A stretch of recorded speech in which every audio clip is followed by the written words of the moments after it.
आज एक ऐसी ऐतिहासिक इमारत के बारे में जानेंगे जिसे दुनिया में भारत का ब्रांड एम्बेसडर भी कहा जा सकता है।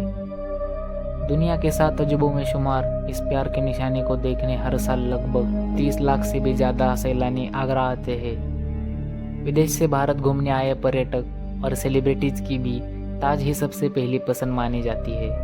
42 एकड़ में फैला ये मकबरा अपने अंदर सुंदरता के बागीचे सजाए हुए हैं और कई सारे राज भी। इस सुंदर इमारत को किसने किसके लिए बनवाया ये हम सब जानते हैं, लेकिन आज भी ताज के बारे में ऐसी कई सारी बातें हैं जो काफ़ी कम लोग जानते हैं। तो आज की इस वीडियो में 10 ऐसे फैक्ट्स जो ताज की खूबसूरती के पीछे अनदेखे हो गए।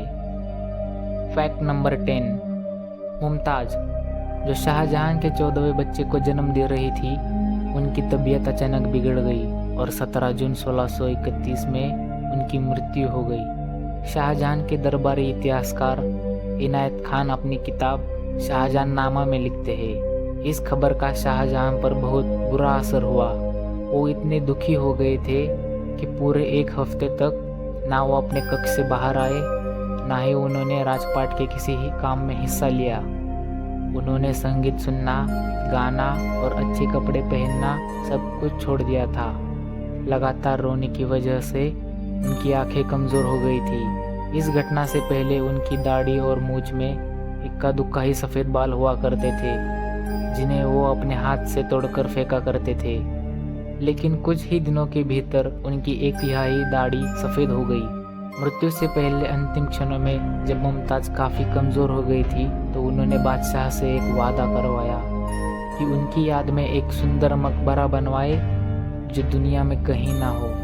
इसी वादे को पूरा करने के लिए शाहजहां ने अपनी जान लगा दी। फैक्ट नंबर 9, आखिर क्यों शाहजहां ने ताजमहल को आगरा में ही बनवाया जबकि मुमताज़ ने तो अपनी आखिरी सांस बुरहानपुर में ली थी? इसकी वजह थी बुरहानपुर में मिट्टी टर्माइट इन्फेक्टेड यानी दीमक से संक्रमित थी, जो इतने बड़े स्ट्रक्चर को लंबे समय तक खड़ा रख पाना नामुमकिन था। इसकी एक वजह यह भी थी कि कंस्ट्रक्शन के लिए जो राजस्थान से वाइट मार्बल लाया जाना था वो आगरा से काफ़ी नज़दीक था, जबकि बुरहानपुर राजस्थान से डबल दूरी पर था। और बुरहानपुर में तापी नदी इतनी भी बड़ी नहीं थी जो इतने बड़े मकबरे को अपने अंदर रिफ्लेक्ट कर सके, जो आगरा में यमुना नदी कर सकती थी और ताज की खूबसूरती और बढ़ा सकती थी।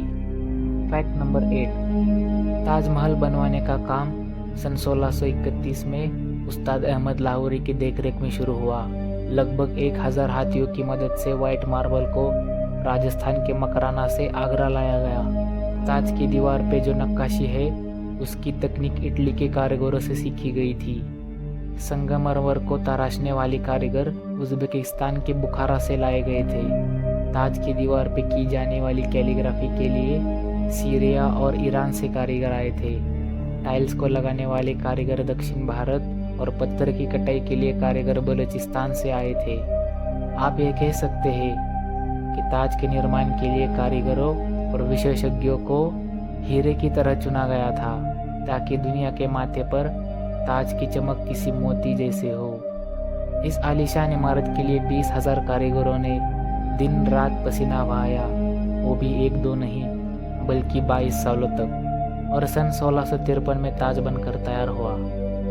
फैक्ट नंबर 7, ताजमहल में लगभग 28 अलग अलग तरीके के अनमोल रत्न जैसे जेड, लैपिस लाजुली, जैस्पर और सफ़ायर इत्यादि रत्न जड़वाए गए थे, जिन्हें चाइना, अफगानिस्तान, तिब्बत, पंजाब, श्रीलंका और अरब से मंगवाया गया था।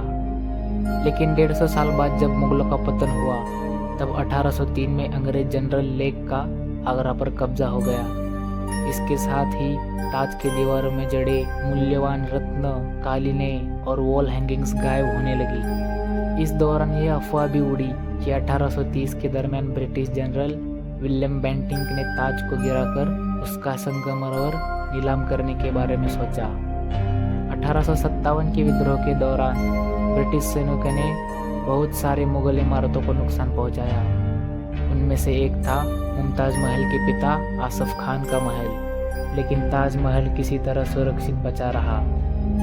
फैक्ट नंबर 6, आज 400 साल बाद भी ताज के मजबूती से खड़े रहने का एक रीज़न ये भी है कि इसकी बुनियाद में आबनूस और महोगनी की लकड़ियों का इस्तेमाल किया गया था, जो कि इतनी मजबूत नहीं होती, लेकिन इन लकड़ियों की ये खासियत होती है कि इन्हें जितनी नमी मिलती रहे वो उतनी ही मजबूत बनती जाती है और इन्हें ये नमी यमुना नदी की वजह से मिलती है। लेकिन आज यमुना का स्तर कम होने और यमुना और ताज का एक दूसरे से अंतर बढ़ जाने की वजह से ताज को नमी नहीं मिल रही है। इस वजह से ताज के कुछ हिस्सों में दरारें पड़ गई है। फैक्ट नंबर 5, आप इस फोटो में जो देख रहे हो वो असल में ताजमहल का पिछला हिस्सा है और जो शाही दरवाज़ा था वो नदी के किनारे दूसरे तरफ था।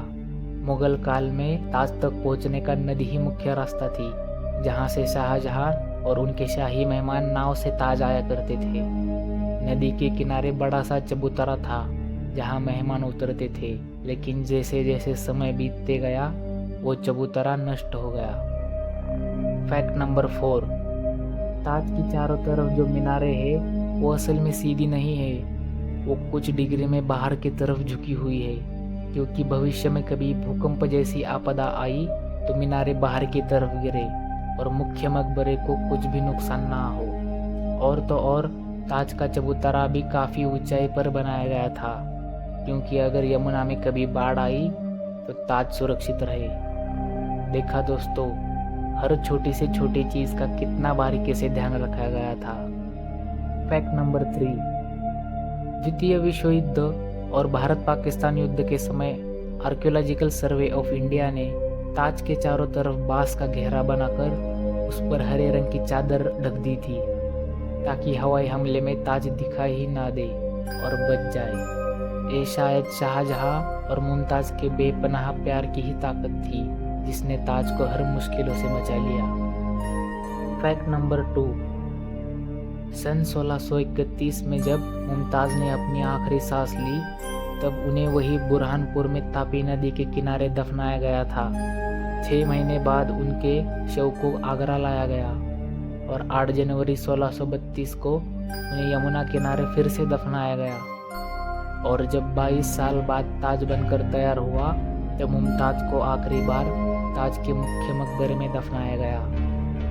फैक्ट नंबर 1, ताज को ऐसे डिज़ाइन किया गया है कि जब मेन गेट के पीछे से इसको देखा जाता है तो काफ़ी नज़दीक और बड़ा दिखाई देता है, लेकिन जैसे ही मेन गेट की तरफ आगे बढ़ा जाता है तो अचानक से ताज छोटा और काफ़ी दूर जाता हुआ दिखाई देता है। दिमाग को चकरा देने वाला ऐसा इल्यूजन और किसी मुगल आर्किटेक्ट में नहीं दिखाई देता है। अमेरिका के पूर्व राष्ट्रपति बिल क्लिंटन जब भारत आए थे तब ताजमहल की खूबसूरती देखने के बाद उन्होंने कहा था कि दुनिया में सिर्फ 2 तरीके के लोग हैं, एक वो जिन्होंने ताज को देखा है और दूसरे वो जिन्होंने ताज को नहीं देखा।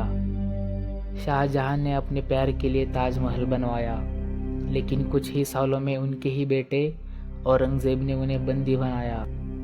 कालकोठरी से मुमताज़ की याद में वो सिर्फ ताज को देखते रहते। उन्होंने अपनी सारी दौलत, ताकत, हुकूमत सब कुछ खो दिया, लेकिन आज ताज ही है जिसने सदियों पुराने बादशाह की प्रेम कहानी को आज तक जिंदा रखा है। कवि रविंद्रनाथ टैगोर ने ताज के बारे में लिखा है, वक्त के गाल पर एक आंसू हमेशा हमेशा के लिए।